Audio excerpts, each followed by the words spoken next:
জীবনের কঠিন সময়গুলোতে নিজেকে গোপন রাখাই ভালো। নিজের দুঃখ কষ্ট কাউকে না দেখানোই উত্তম।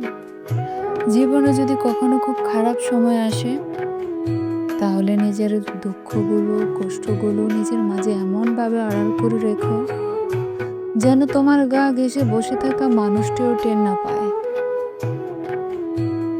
গোপনে তুমি কতটা ভেঙে গেছো।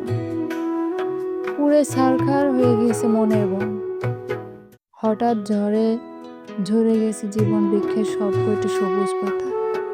শক্ত হও, নিজেকে নিজে বুঝাও যে এত সামান্য বাতাসে ঝরে যেতে নেই, ভেঙে যেতে নেই, অমন হালকা আঘাতে।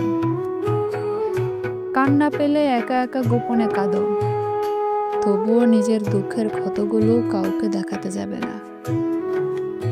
মনে রেখো যে নিজের জন্য আলো হতে পারে না, পৃথিবীর সমস্ত আলো মিলেও তাকে পথ দেখাতে পারে না। জানোই তো, মানুষ বড় নিষ্ঠুর ও নির্দয়। ভেঙে যাওয়া মৌচাক দেখলে ঢিল মেরে আরো বেশি ভেঙে দিয়ে পৈশাসিক আনন্দ পায়। তাই নিজেকে নিজে সামলে নিতে হয়, কষ্টগুলো নিজের মাঝে চাপা রাখতে